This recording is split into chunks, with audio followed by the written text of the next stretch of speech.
Galaxy News Hour Live। वित्तीय अनुशासन कायम गराउने सरकारको उच्च तहमै अनुशासनहीनता डर लाग्दो गरी मौलाउँदै गएको छ। विकास बजेट खर्च गर्नै नसक्ने गरी हाम्रा संरचना थलिएका त छन् नै, अपारदर्शी खर्च पनि त्यस्तै छ। अझ आपत्तिजनक कुरा त के भने ठूला विकास आयोजनाका लागि छुट्याइएको बजेट शक्ति, स्वार्थ र प्रभावका आधारमा अन्यत्र लैजाने क्रम पनि बढेको छ। जनताको करबाट जम्मा भएको ढुकुटीबाट एक पैसा पनि खर्च गर्नु अघि जननिर्वाचित संसदको अनुमति लिनुपर्ने बजेट अनुशासनको न्यूनतम शर्त हो। तर यहाँ संसदलाई देखाउन एउटा बजेट तयार गरिन्छ अनि खर्च गर्ने बेला मनमौजी तरिकाले अर्थ मन्त्रालयबाट रकमान्तर गरिन्छ। हुँदा आर्थिक वर्षको सुरुमा विनियोजित बजेटका शीर्षकै हेरफेर गरेर आफ्नो स्वार्थका योजनामा लैजानुलाई शक्तिमा हुनेहरू आफ्नो अधिकार र संस्कृति नै थाम्न थालेका छन्। पछिल्ला केही महिनामा मात्र सरकारले 47 अर्ब विकास बजेट रकमान्तर गरेको छ। यसले ठूला आयोजना अझै थला पर्ने भएका छन्। एकातिर पर्याप्त स्रोत नभएको भन्दै सरकारले संसदबाट पारित गरिएको बजेट संशोधन गरी आकार घटाएको छ। त्यसमाथि तोकिएको शीर्षकमा खर्च नगरी अन्यत्र लगेर जवाफदेही व्यवस्थाको खिल्ली उडाइदैछ।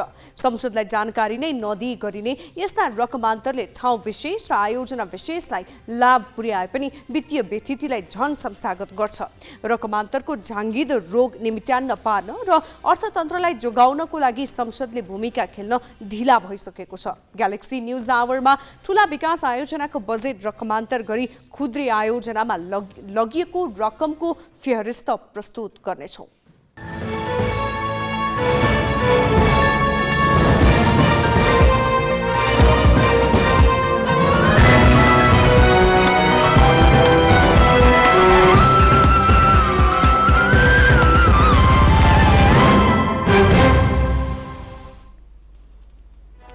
नमस्कार, यो हो ग्यालेक्सी न्यूज आवर। अब हेडलाइन्स।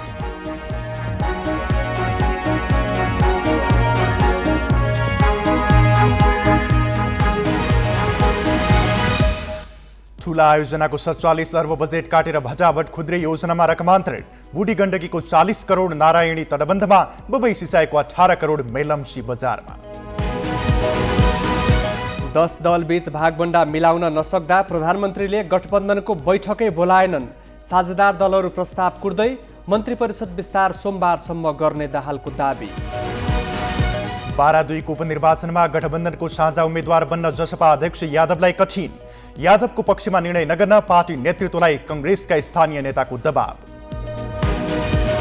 अमेरिकाको मिसिसिपी राज्यमा शक्तिशाली आँधी, कम्तीमा 23 जनाको मृत्यु। भग्नावशेषमा अझै धेरै मानिस फँसेको अनुमान।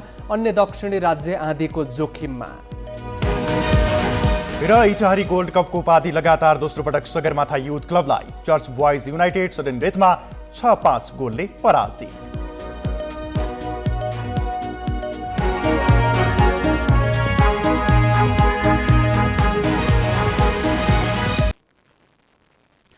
माओवादी केन्द्रका अध्यक्ष पुष्पकमल दाहालले प्रधानमन्त्रीको जिम्मेवारी सम्हालेको ठिक 3 महिना भयो, तर उनले अहिलेसम्म मन्त्री परिषदलाई पूर्णता दिन सकेका छैनन्।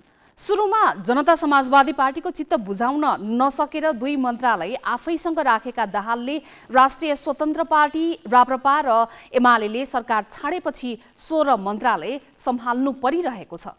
दोस्रो पटक विश्वासको मत लिएको 5 दिन बित्दा पनि उनले मन्त्री परिषदलाई पूर्णता दिने विषयमा गठबन्धनको बैठक राख्न सकेका छैनन्।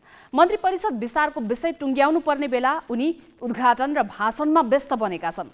उनी आज मात्र 4वटा औपचारिक कार्यक्रममा सहभागी भए। यसले उनी आफ्नो मुख्य प्राथमिकतामै चुके जस्तो देखिएको छ।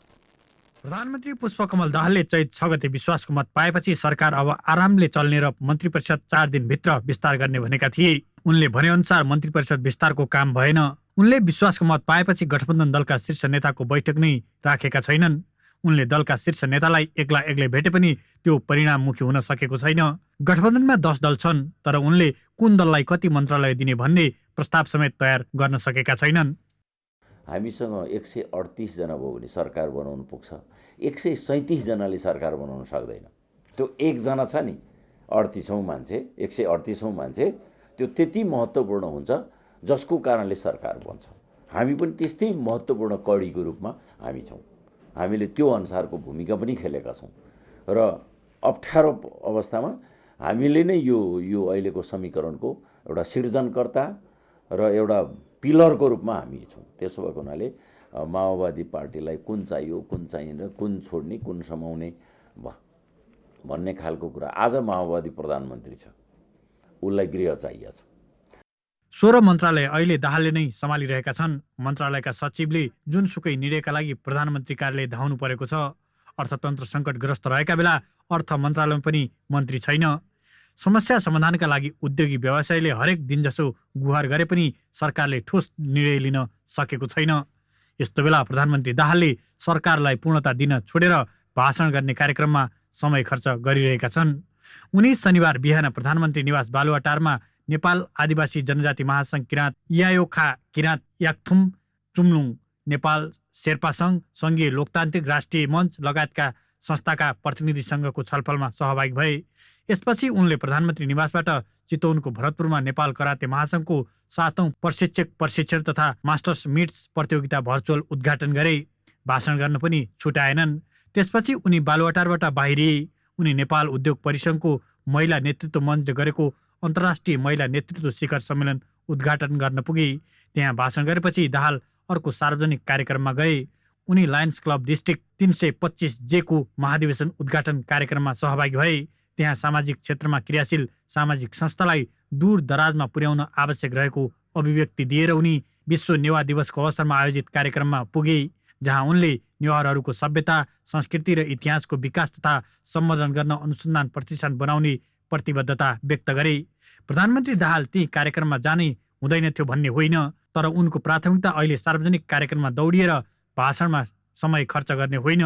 उनको अनुपस्थितिले ती कार्यक्रममा कुनै क्षति हुँदैन थियो, तर मन्त्री परिषद विस्तारमा ढिलाइको असर पनि सरकारका दैनिक कामकाजमा परिरहेको छ। प्रधानमन्त्री दाहालले अपराह्न 4 बजे बल्ल मन्त्री परिषद विस्तारबारे पार्टीभित्र छलफल गरे। पार्टी कार्यालय प्रेस डाँडामा पुगेर उनले पदाधिकारीको बैठकमा मन्त्री परिषद विस्तारका लागि गरेका प्रयासबारे सुनाए। प्रधानमन्त्रीले गठबन्धन दलको बैठक नबसे पनि शीर्ष नेताहरूसँग अलग अलग कुरा गरिरहेको र आइतबार बेलुकासम्म मन्त्रालय भागभण्डाको प्रस्ताव तयार गर्ने भनेका छन्। प्रधानमन्त्रीलाई गठबन्धनमा रहनुभएका पछिल्लो गठबन्धनका सबै दलका प्रमुखहरूले तपाईँले अलग अलग चाहिँ पक्षहरूसँग छलफल गरेर प्रस्ताव बनाउनुहोस् भन्नुभएको थियो। उहाँले आजसम्म गरेको रिपोर्ट अनुसार सबै दलसँग प्राय छलफल गर्नुभएको छ। भोलि उहाँले सम्भवतः प्रस्ताव तयार गर्नुहुन्छ र सक्यो भोलि बेलुकी नभए पर्सिसम्ममा गठबन्धनका चाहिँ दलहरूको बैठक बोलाएर प्रस्ताव गर्नुहुन्छ र छिटै चाहिँ अब क्याबिनेट विस्तार हुन्छ। त्यस्तो टुङ्ग्याउन नसक्ने विषय भएर अल्लेको होइन। प्रधानमन्त्री दाहालले आइतबारसम्म मन्त्रालयको संख्या र नाम गठबन्धनका दललाई प्रस्ताव गरी सोमबारसम्म मन्त्री परिषद विस्तार गर्ने भने पनि यो त्यति सहज छैन, किनभने उनको प्रस्तावमा गठबन्धन दल राजी हुन्छन् भन्ने छैन। यसअघि जनता समाजवादी पार्टी आफूलाई भाग लगाएका 2 मन्त्रालयमा चित्त नबुझाएर सरकारमा सहभागी नै भएको थिएन। प्रधानमन्त्री दाहालको काम गराइ हेर्दा मन्त्री परिषद विस्तार अझै लम्बिने देखिन्छ। क्यामेरामा सञ्जय घिमिरेका साथ प्रशान्त ठाकुर र अङ्गराज नेउपाने, ग्यालेक्सी फोके, काठमाडौँ। नेपाली कांग्रेसका पदाधिकारीको बैठक आज पार्टी सभापति शेरबहादुर देउवाको निवासमा बस्यो, तर बैठक कुनै निर्णयमा पुगेन। प्रधानमन्त्रीले मन्त्रालयको संख्या र नाम प्रस्ताव नगरेकाले कांग्रेसले सरकारमा सहभागी हुनेहरूको नाममा छलफल नै गरेन। यस्तै जनता समाजवादी पार्टीबाट पनि सरकारमा को सहभागी हुने भन्ने बारे छलफल भएको छैन। यसै विषयमा हामीले नेपाली कांग्रेसका प्रवक्ता प्रकाश शरण महत र जसपाका प्रवक्ता मनिष सुमनसँग कुरा गरेका छौं। बाँडफाँडको विषय छ, सत्ता गठबन्धन दलहरूको बीचमा सिटको बाँडफाँडको विषय छ। अवश्य पनि ठुलो पार्टी भएको हुनाले अब सबैको नजर ठुलो पार्टीप्रति नै हुन्छ। त्यसले गर्दाखेरि अब सङ्ख्याको कुरामा हामीले त्यसको रेसियोमै पाउने कुराहरूमा पनि केही समस्याहरू छन्। जुन अन्य संलग्न दलहरू चाहिँ सङ्ख्या कम भए पनि उहाँहरूको दाबी विविध कारण देखाउँदै बढी छ। यी कुराहरू पनि यो परिस्थिति छ भनेर त्यहाँ प्रस्तुत भएको छ। यी सबैलाई मध्यनजर राखेर नेतृत्व तहले यो छलफलबाट नै यो सङ्ख्या निर्धारण हुन्छ र त्यो भइसकेपछि त्यसको आधारमा पार्टीबाट जुन हाम्रो चाहिँ सैद्धान्तिक निर्णय कार्य सम्पादन समितिको बैठकले पहिला नै गरिसकेको छ, प्रादेशिक र यो समावेशिता योगदान र योग्यताका कुराहरूलाई पनि मध्यनजर राखेर यो मन्त्री परिषदमा जाने जहाँसम्म विषय छ बेस्ट पर्फर्मेन्स दिने हिसाबले न्यायपूर्ण पनि होस् र पर्फर्मेन्सको हिसाबबाट काहीँ कम्प्रोमाइज नहोस् भन्ने कुराहरूलाई नै मध्यनजर राखेर चाहिँ यसको टुङ्गो लगाउनुपर्छ। सबभन्दा पहिले हामीले प्रधानमन्त्रीजीलाई आग्रह गरेका छौँ, तपाईँ नै एउटा प्रस्ताव ल्याउनुहोस् सबैको चित्त बुझ्ने गरी र सरकारलाई विश्वासको मत दिएका जति सबैलाई जितको अनुभूति हुने गरी निजको प्रतिनिधि सभामा भएको शक्ति बलको आधारमा एउटा फर्मुला बनाएर वैज्ञानिक तरिकाले सबैलाई अनुभूत हुने गरी एउटा प्रस्ताव ल्याउनुहोस्। त्यो प्रस्ताव आइसकेपछि तुरुन्तै यो सरकार तपाईँलाई विस्तार हुनेछ र यसपटक हामी पनि मन्त्री परिषदमै सामेल भएर यो सरकारमा सहभागी हुनेछौँ। हामीलाई फलानु उप प्रधानमन्त्री फलानु मन्त्रालय यस्तो गरेर हामीले कुनै शर्त साका छैनौँ। सम्मानजनक भनेको तपाईँलाई सङ्ख्याबलको आधारमा गठबन्धनमा योगदान भएको आधारमा हैन, यी सब आधारमा हाम्रो अपमान नहुने गरी सम्मान गर्नु नै हामीले अनुरोध गरेका छौँ। अरू भनेको केही होइन। सम्मान देशमा निर्वाचन भएको 4 महिना भयो। प्रधानमन्त्रीले शपथ लिएको 3 महिना नागिसकेको छ। 16वटा मन्त्रालय एउटै प्रधानमन्त्रीको काँधमा छन्। 10-10वटा दल प्रधानमन्त्रीलाई सघाउन तयार छन्, तर सरकार हलचल गर्न सकिरहेको छैन। मन्त्रालयले मन्त्री पाएका छैनन्। जनताले नयाँ जनादेश प्राप्त सरकारबाट आफ्नो जीविका र अर्थतन्त्रका समस्या सम्बोधन गर्ने अपेक्षा गर्नु पनि आफैलाई उपहास गर्नु जस्तै भएको छ। सत्तारूढ दलका नेताहरूलाई यसको कुनै प्रभाव भए पो? अब केही न्युज संक्षेपमा। नेपाली काङ्ग्रेसले गण्डकी प्रदेशका मुख्यमन्त्री खगराज अधिकारीको राजीनामा माग गरेको छ। काङ्ग्रेसको गण्डकी प्रदेश संसदीय दलका नेता सुरेन्द्र राज पाण्डेले आज पत्रकार सम्मेलन गरी मुख्यमन्त्री अधिकारीको राजीनामा मागेका हुन्। उनले अल्पमतमा परेको र बहुमत जुटाउने सम्भावना पनि नरहेको अवस्थामा मुख्यमन्त्रीले जति सक्दो छिटो मार्ग प्रशस्त गर्नु उत्तम हुने बताए। माओवादी केन्द्रले शुक्रबार मात्र मुख्यमन्त्री अधिकारीलाई दिएको समर्थन फिर्ता लिएको थियो। उसका 2 मन्त्रीले शुक्रबार नै राजीनामा दिएका थिए। माओवादी केन्द्रले समर्थन फिर्ता लिएपछि मुख्यमन्त्री अधिकारी अल्पमतमा परेका छन्। 60 सदस्यीय प्रदेशसभामा काङ्ग्रेसका 27 सांसद छन्। काङ्ग्रेस अब आफ्नो नेतृत्वमा सरकार बनाउने दाउमा छ। नेपाल समाजवादी पार्टीका अध्यक्ष बाबुराम भट्टराईले सत्ता गठबन्धन लामो समय टिक्नेमा आफू विश्वस्त नरहेको बताएका छन्। मन्त्री परिषद विस्तारमा ढिलाइ भइरहेका बेला गठबन्धनको एउटा दलको अध्यक्षको यो भनाइ आएको छ।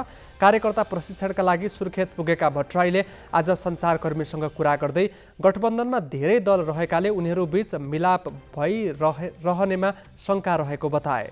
उनले राजनीतिक दल जनताका समस्याभन्दा पनि आफ्ना स्वार्थमा केन्द्रित रहेको र यो मुलुकका लागि दुर्भाग्य भएको बताए। नेपाली कांग्रेसका महामन्त्री गगन थापाले आफूलाई अर्थमन्त्री बन्न कतैबाट पनि प्रस्ताव नआएको बताएका छन्। कांग्रेस महामन्त्री थापाले आज रूपन्देहीको भैरवामा कार्यकर्ता भेटघाट तथा अन्तर्क्रिया कार्यक्रममा पार्टी सभापति र प्रधानमन्त्री दुवैबाट प्रस्ताव नआएको बताएका हुन्। उनले आफूलाई अर्थमन्त्री बन्न प्रधानमन्त्रीले प्रस्ताव गरेको कुरामा सत्यता नभएको बताए। सरकारले कोशी प्रदेशको नामकरणको विषयलाई लिएर भइरहेको विरोधका क्रममा भएको जनधनको क्षतिबारे छानबिन गर्न समिति गठन गरेको छ। सरकारले सहसचिव रामबन्धु सुवेदीको नेतृत्वमा 6 सदस्यीय छानबिन समिति गठन गरेको हो। प्रदेशको नामलाई लिएर चैत 5 गते भएको प्रदर्शनमा प्रहरीको लाठी प्रहारबाट घाइते पदम लिम्बुको 8 गते मृत्यु भएको थियो। प्रधानमन्त्री पुष्पकमल दाहालले विरोधका कार्यक्रम छोडेर संवादमा आउन आन्दोलनरत पक्षसँग आग्रह गरेका छन्। दाहालले आज बिहान प्रधानमन्त्री निवास बालुवाटार पुगेका नेपाल आदिवासी जनजाति महासंघ, किराँत राई यायोख्या, किराँत याङथुम चुम्लुङ, नेपाल शेर्पा संघ लगायत संस्थाका प्रतिनिधिसँग वार्ताको आह्वान गरेका हुन्। गत जेठमा यो वर्षको बजेट प्रस्तुत गर्दा तत्कालीन अर्थमन्त्री जनार्दन शर्माले राष्ट्रिय गौरवका आयोजनाको बजेट अन्यन्त्रै रकमान्तर गर्न नपाउने व्यवस्था गरिएको भनेका थिए। संसदको रोस्टममा उभिएर उनले यस्तो भनिरहँदा ताली बजाउने हालको सत्ता गठबन्धनकै सांसद थिए। तर यही गठबन्धनको सरकार अहिले भटाभट विनियोजित शीर्षकको बजेट अन्यन्त्रै साध्न व्यस्त छ। विस्तृत प्रसङ्ग सोनी कारियालबाट। चालु आर्थिक वर्ष अहिलेसम्म 1/4 पनि पुँजीगत बजेट खर्च गर्न नसकेको सरकारले धमाधम बजेट रकमान्तर गर्न थालेको छ। 3 खर्ब 80 अर्ब मध्ये पुँजीगत बजेट मध्ये चैत्र 10 सम्म 24% पनि खर्च हुन सकेको छैन। खर्च क्षमता बढ्न नसकेपछि अर्थ मन्त्रालयले फागुन मसान्तसम्म 46 अर्ब 82 करोड रुपैयाँ पुँजीगत बजेट एउटा शीर्षकबाट अर्को शीर्षकमा रकमान्तर गरिसकेको छ। यसरी रकमान्तर गरिँदा सरकारको वित्तीय अनुशासन र विनियोजन क्षमतामाथि नै प्रश्न उठेको छ। सरकारले ठूला विकास आयोजनाको बजेट खुद्रे कार्यक्रममा रकमान्तर गर्न थालेको छ। सत्ता र शक्तिमा रहेका नेताले आफ्नो राजनीतिक लाभका निम्ति ठूलो आकारमा पुँजीगत बजेट रकमान्तर गरेको पाइएको हो। प्रधानमन्त्री पुष्पकमल दाहालको पूर्ववर्ती निर्वाचन क्षेत्र चितवनमा नदी नियन्त्रण गर्ने भन्दै राष्ट्रिय गौरवको बुढी गण्डकी जलविद्युत आयोजनाको पैसा रकमान्तर गरिएको छ। नारायणी नदीमा तटबन्ध गर्न बुढी गण्डकी आयोजनाको 40 करोड रुपैयाँ फागुनमा रकमान्तर गरिएको हो। अर्थले बुढी गण्डकीकै 1 अर्ब रुपैयाँ सुनकोशी मरिन डाइभर्सनको सुरुङ निर्माणका लागि रकमान्तर गरेको छ। 1200 मेगावाट विद्युत उत्पादन गर्ने गरी जलाशययुक्त आयोजना बनाउन भनेर पेट्रोलियम पदार्थमा अतिरिक्त कर लगाएर उठाइएको पैसा सरकारले मनोमानी खर्च गर्न थालेको हो। विशिष्ट उद्देश्यका लागि भनेर उठाइएको कर मनोमानी खर्च गर्नु नागरिकप्रतिको धोखाधडी हो। अर्को राष्ट्रिय गौरवको आयोजना उत्तर दक्षिण राजमार्गको बजेट पनि मनलाग्दी खर्च गरिएको छ। कर्णाली गण्डकी र कोशी नदी बेसिनमा उत्तर दक्षिण जोड्ने राजमार्ग निर्माण गर्ने भनिए पनि त्यसमा उल्लेख्य प्रगति हुन सकेको छैन। तर त्यही आयोजनाको 10 करोड रुपैयाँ फागुनमा मदन भण्डारी राजमार्गमा रकमान्तर गरिएको छ। यसअघि कार्तिकमा तत्कालीन अर्थमन्त्री जनार्दन शर्माले यही आयोजनाको 10 करोड रुपैयाँ सडक सुधार आयोजनामा रकमान्तर गरेका थिए। त्यो रकम काठमाडौँको फोहोर बन्चरे डाँडा लान समस्या भइरहेकाले मुर्खुदेखि तीनपिप्लेको सडक स्तर उन्नति गर्न प्रयोग गरिएका तीनपिप्लेदेखि बन्चरे डाँडासम्मको सडक स्तर उन्नति गर्न भनेर फेरि माघमा सहरी करिडोर आयोजनाको 12 करोड 40 लाख बजेट रकमान्तर गरिएको छ। राष्ट्रिय गौरवको अर्को आयोजना बबई सिँचाइको 18 करोड रुपैयाँ मेलम्चीमा बाढीले क्षति पुर्याइएको बजारको पुनर्निर्माणमा खर्च गर्ने गरी माघमा रकमान्तर गरियो। उच्च पदस्थको भ्रमण र सवारी तथा फर्निचर खरिद जस्ता कामका लागि विविध शीर्षकबाट 8 महिनामा 21 अर्ब 51 करोड निकासा गरेको अर्थ मन्त्रालयले प्रकोप नियन्त्रण र पुनर्निर्माणका लागि भने विविध शीर्षकको साटो आयोजनाको रकम प्रयोग गरेको हो। प्रदेश राजधानी जोड्ने राजमार्ग स्तर उन्नति कार्यक्रमको 15 करोड बजेट काठमाडौँ उपत्यकामा सूर्यविनायक धुलीखेल र कोटेश्वर त्रिपुरेश्वर सडकका लागि रकमान्तर गरिएको छ। यसलाई समावेशी विकासप्रति प्रहारका रूपमा लिइएको छ। समृद्ध तराई मधेस सिँचाइ विशेष कार्यक्रमको पैसा झापामा भूमिगत जल सिँचाइ आयोजनाका लागि रकमान्तर भएको छ। यसका लागि पुसमा 2 करोड 50 लाख रुपैयाँ रकमान्तर गरिएको हो। रेलवे निर्माण गर्ने भनेर छुट्याइएको बजेट डोटीमा सडक बनाउँदा क्षति हुने जग्गाको मुआब्जा र क्षतिपूर्ति दिन रकमान्तर गरिएको छ। यसका लागि भदौमै 20 करोड रकमान्तर गरिएको हो। अझ रमाइलो कुरा के छ भने राष्ट्रिय सूचना प्रविधि केन्द्रका लागि छुट्याइएको 10 करोड रुपैयाँ अर्थले एकीकृत हुलाक भवन निर्माणका निम्ति रकमान्तर गरेको छ।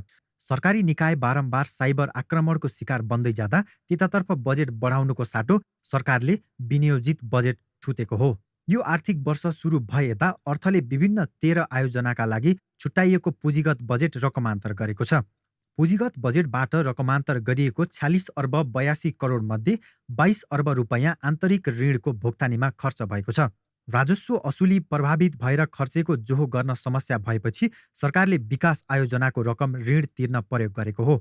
सार्वजनिक खर्चको पारदर्शिता र अनुशासनका निम्ति रकमान्तरलाई निरुत्साहित गर्ने र राष्ट्रिय गौरवका आयोजनालाई खर्चको अभाव हुन नदिने नीति लिएको अर्थ मन्त्रालय आफैले त्यसको उल्लङ्घन गरेको छ। साउनदेखि कार्यान्वयन गर्ने बजेट जेठमा ल्याइन्छ, तर भदौबाटै पुँजीगत बजेट रकमान्तर गर्न सुरु गरिनु सार्वजनिक वित्त व्यवस्थापनमा सरकारको अक्षम्य गल्ती हो, साथै बजेट निर्माण र कार्यान्वयनमा रहेको अक्षमता पनि हो।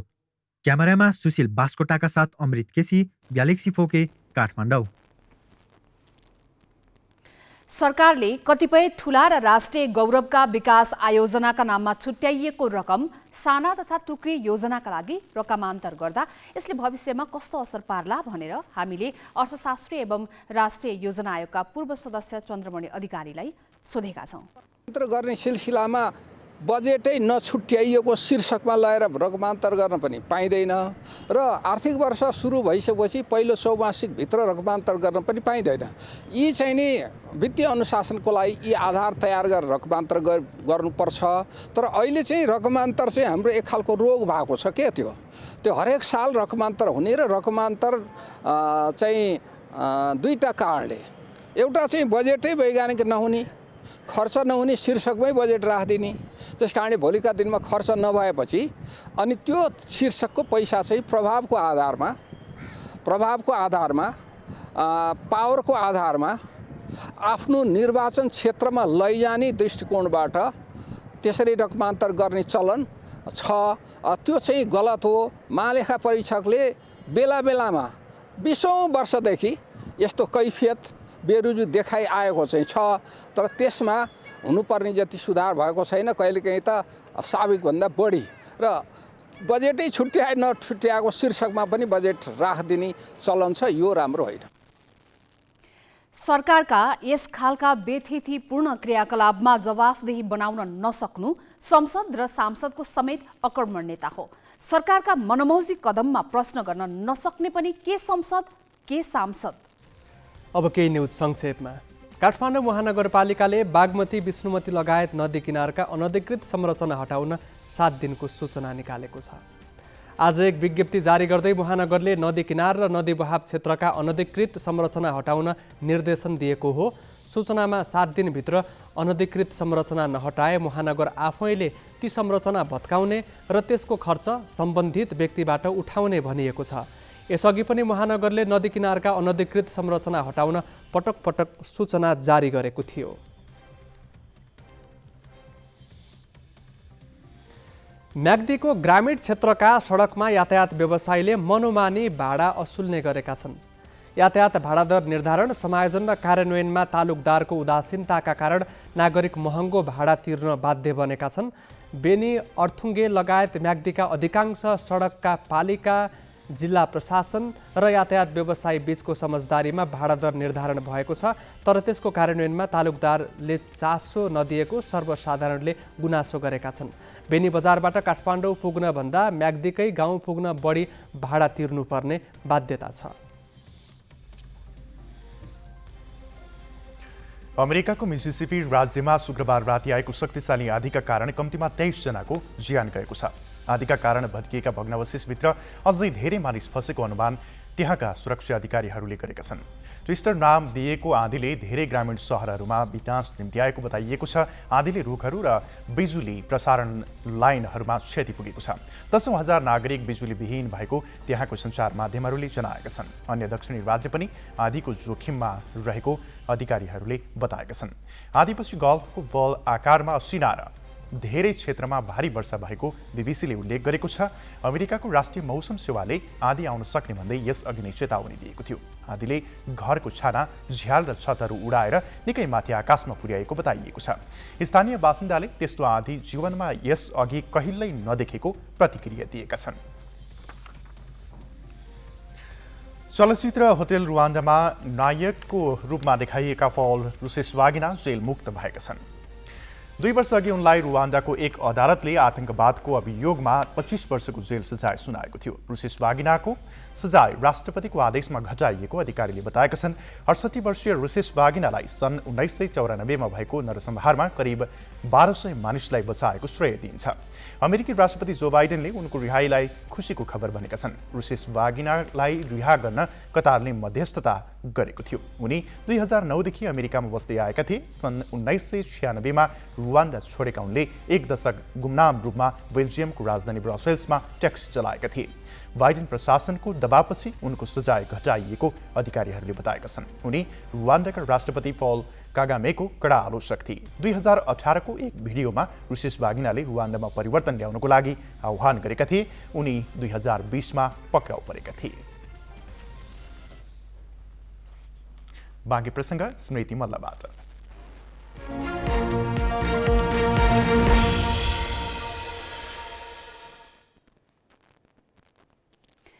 दाङको देउखुरीमा 4000 हेक्टर जमिनमा सिँचाइ पुर्याउने लक्ष्यसहित सुरु भएको आयोजना 10 वर्षदेखि अलपत्र परेको छ। निर्माण सुरु भएको 10 वर्षसम्म पनि बड्कापथ सिँचाइ आयोजनाको काम पूरा हुन सकेको छैन। मुख्य बाँधदेखि मानपुर खोलासम्म 30 किलोमिटर लामो मूल नहर बनाउनु पर्नेमा 10 वर्षमा 7.3 किलोमिटर मात्रै सम्पन्न भएको छ। समयमा बजेट विनियोजन नहुनु, जग्गा विवाद र रुख कटान जस्ता समस्याले आयोजना पूरा नभएको भनिएको छ। आयोजनाभित्र पर्ने 3879 रुख काट्न बाँकी छ। आयोजनाको काम सम्पन्न गर्न 3 अर्ब 58 करोड 44 लाख 56 हजार लाग्ने गुरु योजना बनेकोमा अहिलेसम्म 1 अर्ब 58 करोड 25 लाख 71 हजार रकम खर्च भइसकेको छ। अन्तर्राष्ट्रिय महिला नेतृत्व शिखर सम्मेलन काठमाडौँमा सुरु भएको छ। नेपाल उद्योग परिसंघ महिला नेतृत्व मञ्चको आयोजनामा सम्मेलन आज सुरु भएको हो। 2 दिनसम्म चल्ने सम्मेलन महिला सशक्तिकरण तथा नेतृत्व विकास र उद्यमशीलता मार्फत अर्थतन्त्रमा महिलाको योगदान लगायत विषयमा केन्द्रित छ। सम्मेलन उद्घाटन गर्दै प्रधानमन्त्री पुष्पकमल दाहालले समाजका हरेक क्षेत्रमा महिला सहभागितामा जोड दिए। उनले राजनीतिक नेतृत्वमा मात्र नभई समाजका हरेक गतिविधिमा महिला सहभागिता आवश्यक रहेको बताए। नीति निर्माण तहमा पनि महिलाको समान प्रतिनिधित्व आवश्यक रहेको उनको भनाइ छ। प्रधानमन्त्रीले आर्थिक क्षेत्र र उद्यमशीलता विकासमा पनि महिलाको सहभागिता बढाउँदै लैजानुपर्नेमा जोड दिए। राष्ट्र ब्याङ्कले महिला उद्यमीका लागि 20 लाख रुपैयाँसम्म बिना धितो ऋण दिने व्यवस्था गरे पनि त्यसको प्रभावकारी कार्यान्वयन भने हुन सकेको छैन।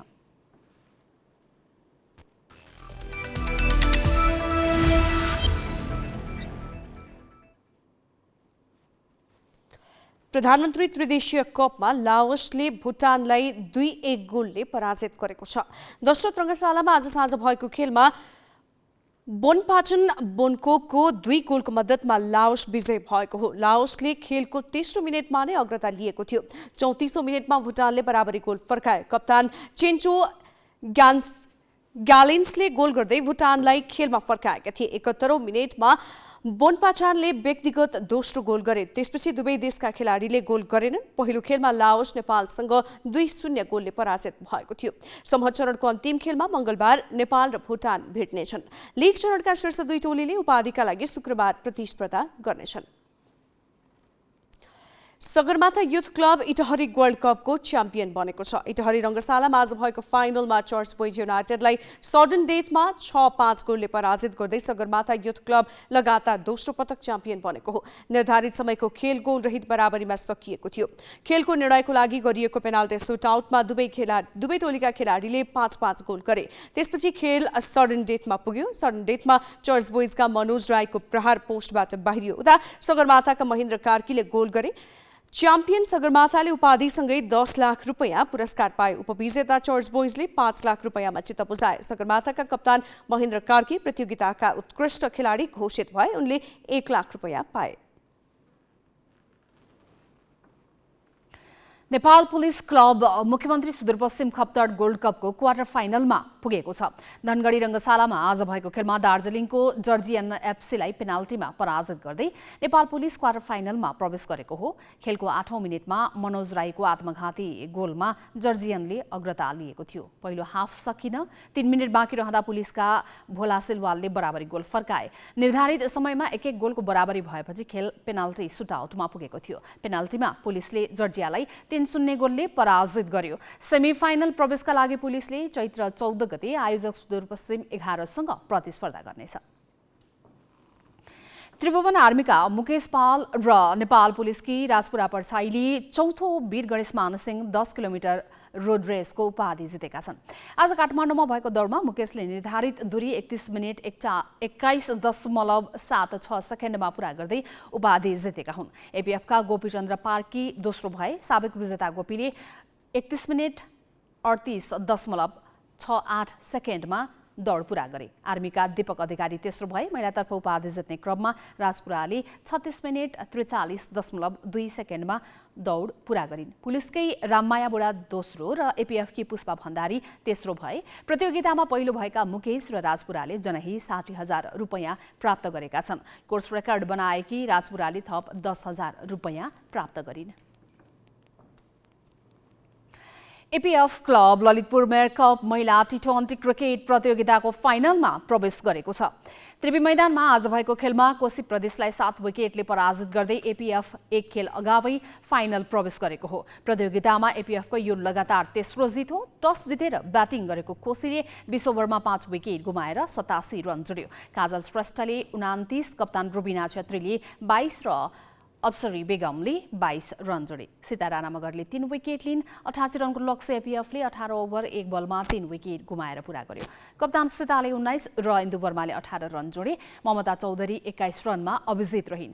आजै भएको अर्को खेलमा सुदूरपश्चिमले मध्य प्रदेशलाई 7 विकेटले हरायो। मधेसले दिएको 66 रनको लक्ष्य सुदूरपश्चिमले 10 ओभरमा 3 विकेट गुमाउँदै पूरा गर्यो। ऋतु कनौजिया 21 र ध्रुवी पोदार 14 रनमा अभिजित रहे। यसअघि मधेस 19 ओभरमा 65 रन बनाउँदै अल आउट भएको थियो।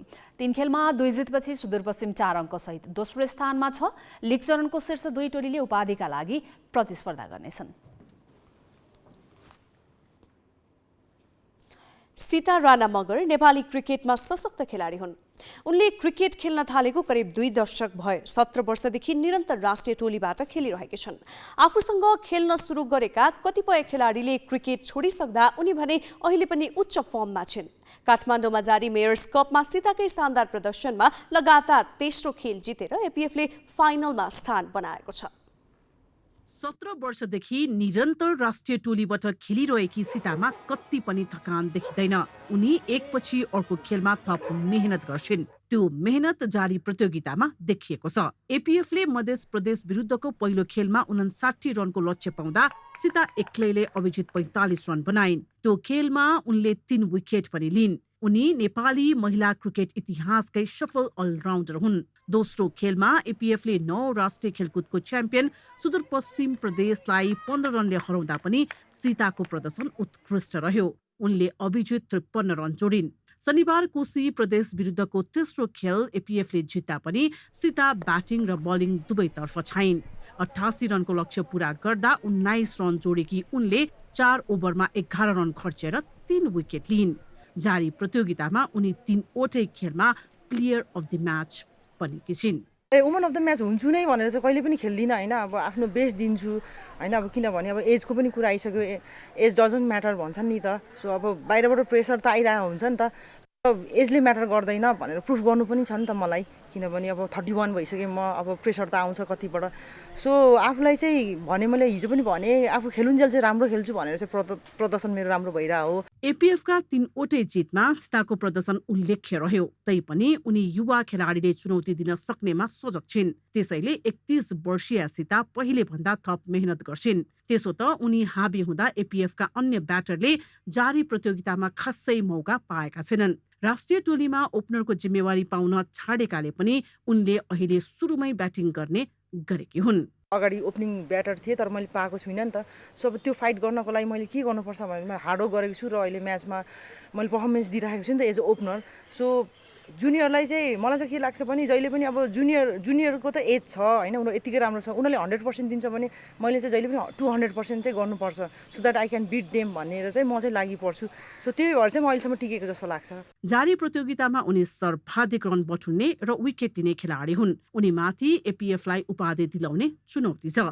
पछिल्ला 2 प्रतियोगिता प्रधानमन्त्री कप र 9 राष्ट्रिय खेलकुदमा एक मात्र विभागीय महिला क्रिकेट टोली उपाधिविहीन बनेको थियो। बिना स्यालेरी बिना अब केही छैन। पछाडिको फ्युचर नभएर खेलेको अब एकदमै कमी सबै फेसिलिटिजको कमीमा भएर खेलेको प्लेयरहरूले त हामीलाई जित्यो भनेपछि हामी त एउटा विभाग आफैमा पनि विभाग अनि प्लस हामी स्यालेरी खाने फ्युचर सेक्योर भएको अनि प्लस हाम्रो ड्युटी भनेकै खेल्ने नै हो। एभ्री डे हाम्रो ड्युटी भनेको खेल्ने नै हुँदा पनि हामी हार्छौँ भने त हाम्रो लागि त्यो जस्तो लज्जास्पद केही पनि होइन नि त। सो त्यही भएर चाहिँ हामीलाई जित्ने चाहिँ हाम्रो यो लास्ट डे गर्दा चाहिँ हामीलाई दबाब होइन। यो प्रतियोगिता लगत्तै हङकङमा हुने फ्रेन्चाइज प्रतियोगिता फेयर ब्रेक खेल्न जाने भएकाले पनि सीतामाथि उत्कृष्ट प्रदर्शन गर्नुपर्ने दबाब छ।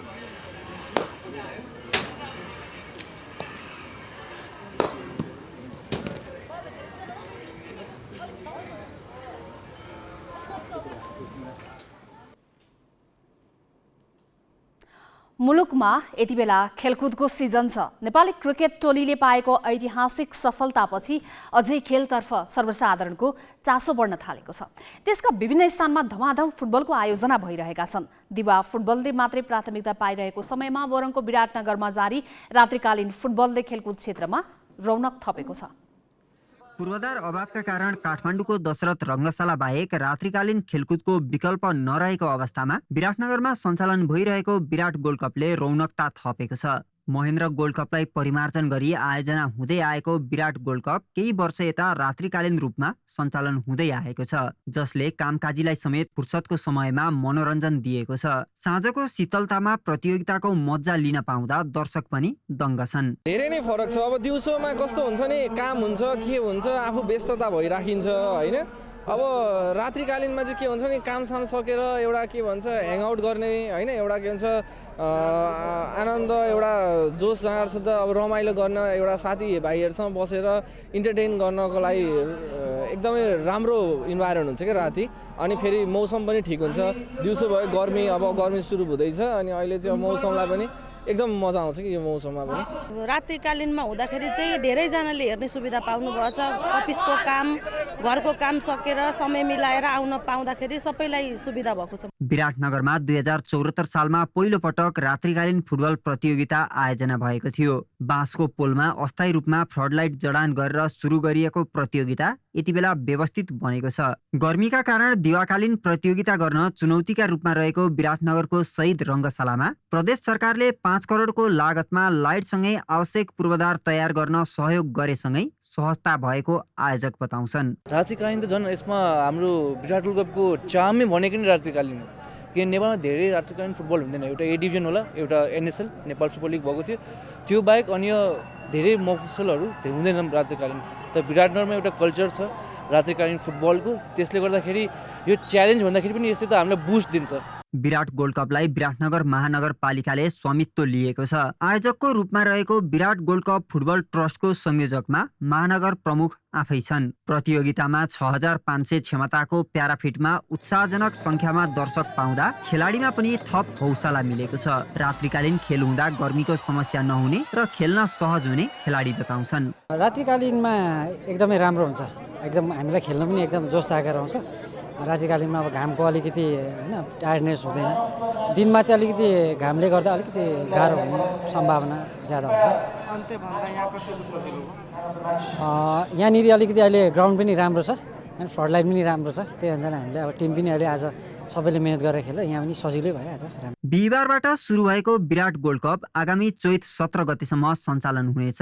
2072 सालको भूकम्पका कारण क्षतिग्रस्त भएको दशरथ रङ्गशाला समेत सञ्चालन नहुँदा एक समय नेपालमा रात्रिकालीन खेलकुद ठप्प थियो। सोही समयमा विराटनगरको गर्मी छल्दै प्रतियोगिता सञ्चालन गर्ने विराटनगरवासीको हुटुटीका कारण भौतिक संरचना निर्माण भए। त्यसैको परिणाम स्वरूप हाल विराटनगरले पनि रात्रिकालीन फुटबल प्रतियोगिताको स्वाद लिइरहेको छ। ग्यालेक्सी फोकीका लागि विराटनगरबाट गगन नुनिया र राजु पौडेलको रिपोर्ट।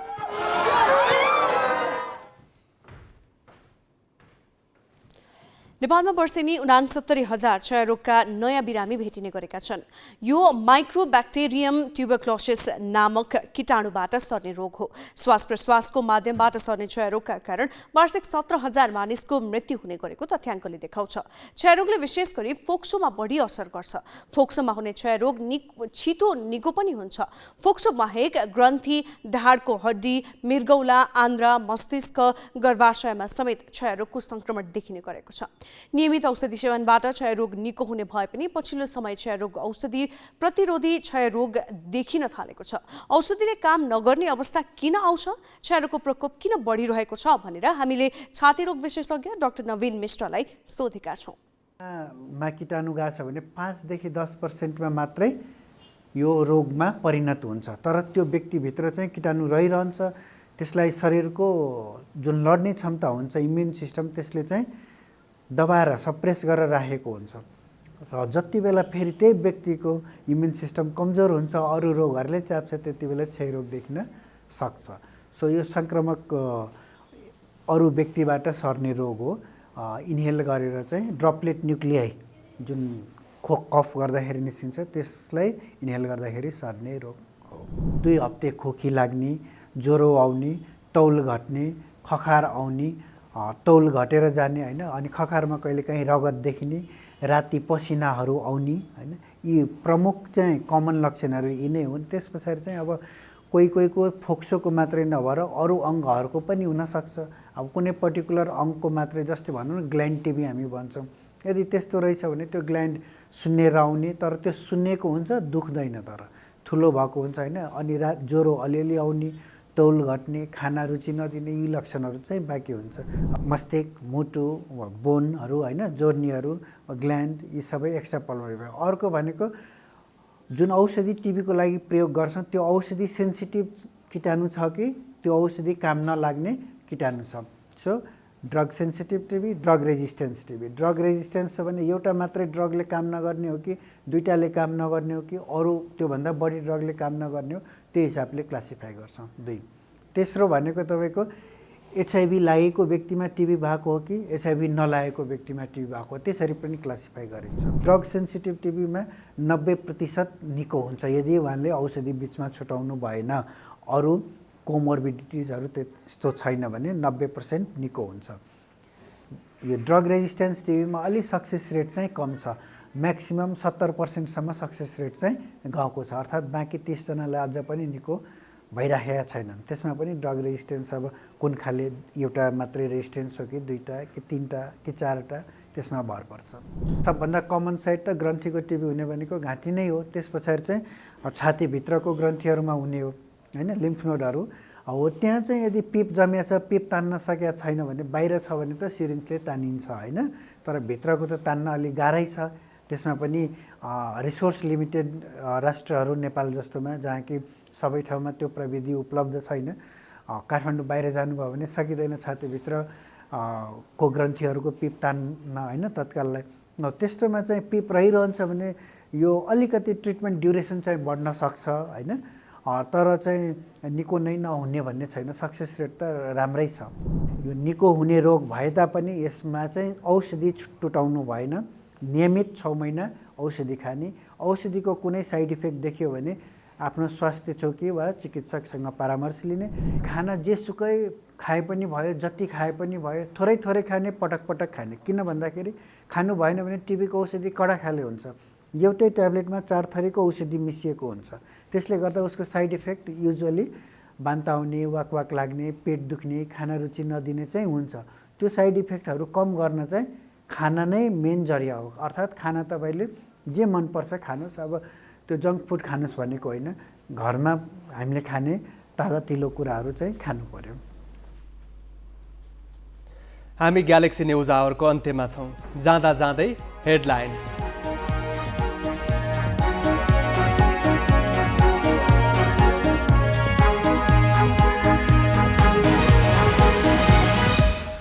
ठुला आयोजनाको 47 अर्ब बजेट काटेर भटाभट खुद्रे योजनामा रकमान्तरण। बुढी गण्डकीको 40 करोड नारायणी तटबन्धमा, बबई सिँचाइको 18 करोड मेलम्ची बजारमा।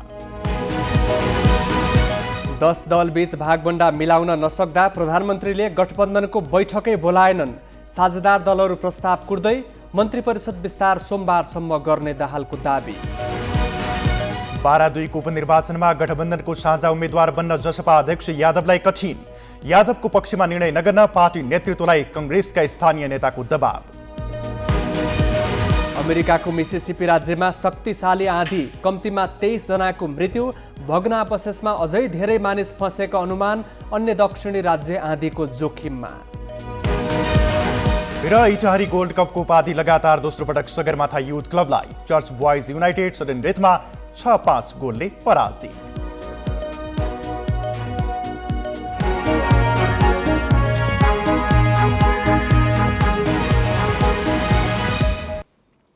आजलाई ग्यालेक्सी न्युज आवर सकियो। नमस्ते।